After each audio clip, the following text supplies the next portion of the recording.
Hey everyone, welcome back to the channel. If you're new here, my name's Logan, your Southeast Michigan Realtor.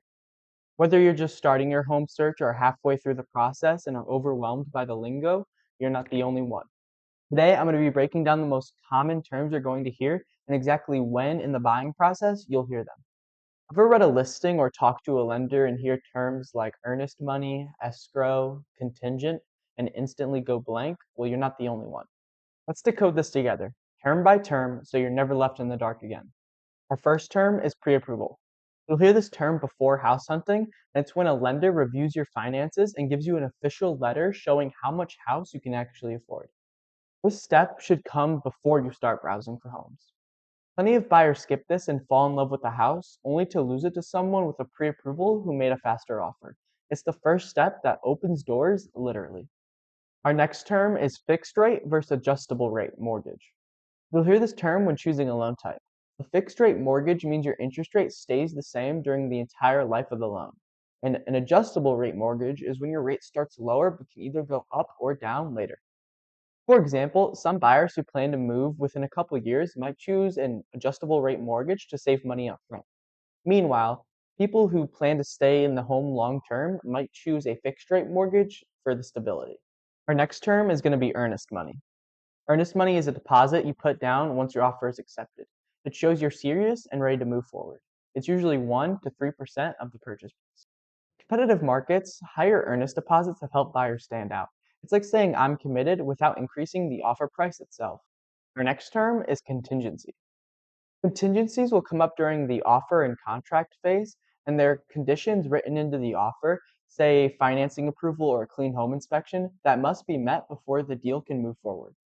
There have been cases where a home inspection revealed costly foundation issues, and thanks to a contingency, the buyer was able to exit the deal safely and keep their deposit.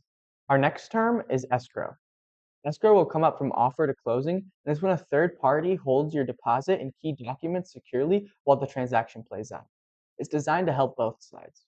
It's kind of like a digital safety deposit box. Both the buyer and the seller trust this neutral third party to release funds and paperwork once everything checks out. Our next term is appraisal. Appraisal will come up after your offer is accepted. It's ordered by your lender to make sure the home is worth what you're paying. It's based on the condition and the comparable sales in the area. There have been instances where the home appraised lower than the agreed price. In some cases, the seller will lower the price. In other cases, the buyer will have to either renegotiate or walk away. Our next term is title. Title will come up before closing, and it's a legal record of who owns the property. Title companies make sure there are no unpaid liens or disputes over ownership before you take possession.